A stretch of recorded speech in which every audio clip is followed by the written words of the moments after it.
बदतमीज बहू। सभ्यता से भरपूर शास्त्री परिवार की इकलौती बेटी मोहिनी को बचपन में ही पढ़ाई के लिए विदेश भेज देते हैं, जहां से वो सालों बाद ग्रेजुएशन पूरी करके इंडिया वापस आती है, जो अब संस्कार, सभ्यता, संस्कृति जैसी चीजों से कोसों दूर होती है।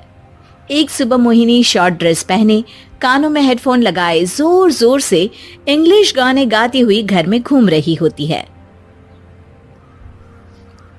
सुबह सुबह भगवान का नाम लेते हैं, राक्षसों की तरह चिल्लाते नहीं। पॉप्स, आपको अच्छे गाने की बिल्कुल समझ नहीं है, सो ठीक है, चिल पिल। अरे मोहिनी, पापा से ऐसे बात करते हैं क्या? सारी तमीज भूल गई हो। ओह मॉम प्लीज, इतनी बड़ी भी कोई बात नहीं हुई, सो डोंट ओवर रिएक्ट।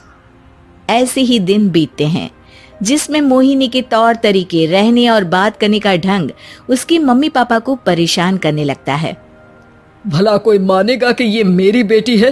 रीति रिवाज और संस्कारों से तो इसका दूर दूर तक कोई नाता नहीं, और अब तो लगता भी नहीं कि कभी होगा। अरे ऐसे कैसे नहीं होगा? लड़कियां सारे नखरे अपने माँ बाप को ही दिखाती है। ससुराल जाकर उन्हें सब कुछ करना भी पड़ता है और मानना भी। पत्नी की बात शास्त्री जी समझ जाते हैं और कुछ ही दिनों में अपने से भी ज्यादा धार्मिक परिवार में निखिल के साथ मोहिनी का रिश्ता पक्का कर देते हैं। रिश्ता तो पक्का कर दिया, पर यहाँ मोहिनी को कैसे मनाएंगे? शादी ब्याह के मामले में आटे में नमक जितना झूठ तो चलता है जी। इसी तरह एक के बाद एक तिकड़म लगाते हुए दोनों मिलकर मोहिनी को शादी के लिए तैयार कर लेते हैं और मोहिनी निखिल की शादी हो जाती है, जिसके अगले दिन से ही मोहिनी दोबारा अपने पूरे अवतार में शॉर्ट ड्रेस पहनकर घर में घूमने लगती है। बहू को ऐसे देख सास की आंखें फटी की फटी रह जाती हैं।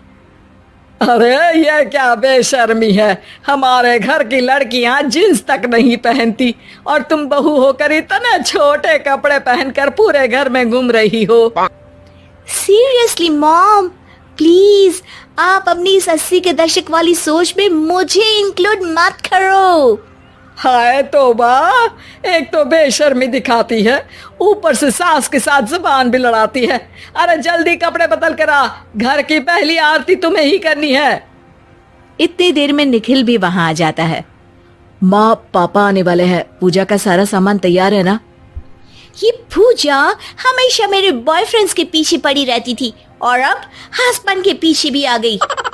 मोहिनी की बातें सुन सास तो अपना सिर पकड़ लेती है, लेकिन निखिल किसी न किसी तरह उसे पूजा के लिए कन्विंस करके कपड़े चेंज करने के लिए भेज देता है, जिस पर पूजा खत्म होने के बाद वो एक बार फिर अपनी शॉर्ट ड्रेस में आ जाती है। बहू, ये क्या तरीका है? संस्कार नाम की कोई चीज है या नहीं? नहीं ससुर जी, संस्कार मेरा दूसरा बॉयफ्रेंड था, अब तो मेरा उससे कोई कांटेक्ट नहीं है। मोहिनी का जवाब सुन के ससुर तो भगवान नाम जपते वहां से चले जाते हैं, लेकिन सास बहू के बीच कहासुनी फिर शुरू हो जाती है, जिसे इग्नोर करते हुए मोहिनी घर से बाहर चली जाती है और देर रात घर वापस आती है। मोहिनी, मैं जानता हूँ कि तुम विदेश में रही हो और तुम्हें वहीं की आदत है, पर यहाँ चीजें कुछ अलग है। अगर तुम उस हिसाब से कुछ एडजस्ट कर लो तो सबके लिए सही हो जाएगा। I am not in a lecture mood. Good night. अगली सुबह मोहिनी देर से उठकर एक बार फिर उसी तरह सबके सामने आती है, जिस पर उसके सास कुछ बोले उससे पहले ही मोहिनी की दोस्त मोनिका और रेचल वहां आ जाती हैं। Oh hi darling, how are you? OMG, we missed you so much. I missed you too, darling. Ram Ram, इन्होंने तो तुमसे भी छोटे कपड़े पहने हैं। अरे तुम लोगों के अंदर कोई शर्म लिहाज बाकी भी है या सब बेच खाई? मोहिनी, तुम्हारी मेड कुछ ज्यादा नहीं बोलती? इस पर मोहिनी की दोस्त उसकी सास का मजाक बनाने लगती है, जिसे सुन निखिल उन्हें जवाब देते हुए कड़वे शब्द सुना देता है और वो सुन के वो दोनों तो मुंह बनाए वहां से चली जाती है, लेकिन गुस्से से लाल मोहिनी वहीं खड़ी निखिल को घूरती रहती है। घूर क्या रही हो? तुमसे शादी की ये सोचकर कि विदेश में पढ़ी लिखी हो, घर में कोई पॉजिटिव चेंज लाओगी, अपनी करियर के लिए एम्बिशियस होगी, पर अपने इस बिहेवियर से उस पढ़ाई के साथ साथ अपने मम्मी पापा के नाम को भी डुबो रही हो। अगर तुम्हें ऐसे ही हाल रखने हैं तो यहाँ रहने की कोई जरूरत नहीं है। निखिल की बातें सुनकर मोहिनी रोते हुए घर छोड़कर अपनी मम्मी पापा के पास वापस आ जाती है। ससुराल में सब कुछ ठीक तो है? वो अपने आप को समझते क्या है? मोहिनी पर चिल्ला रहे हैं? मैं क्यों उसके इशारों पर चलूं? मैं अपनी लाइफ अपने तरीके से जीना चाहती हूँ और वो ना आप लोगों को मंजूर था और ना ही उन्हें है। तुम यहाँ नहीं रह सकती।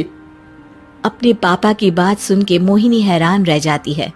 हाँ, तुमने बिल्कुल सही सुना। अगर तुम्हें अपने इस घमंड, बेशर्मी और बदतमीजी में ही जीना है तो तुम यहाँ भी नहीं रह सकती। बेटी, मैं मानता हूँ हमारे यहाँ रीति रिवाज बहुत मायने रखते हैं और हमने उन्हीं के ओवरडोज से बचाने के लिए तुम्हें विदेश भेजा था। एक लड़की जो शादी करके घर और बच्चे संभालती है, उससे तुम अपने आप को ज्यादा समझ सको इसके लिए भेजा था। तुम उससे ज्यादा समझो और बनो, पर तुम तो किसी दूसरी ही ट्रेन में चढ़ गई बेटा। उसके मम्मी पापा बहुत देर तक मोहिनी को सारी बातें समझाते हैं, जिन्हें सुनकर मोहिनी को अपनी गलती का एहसास होता है।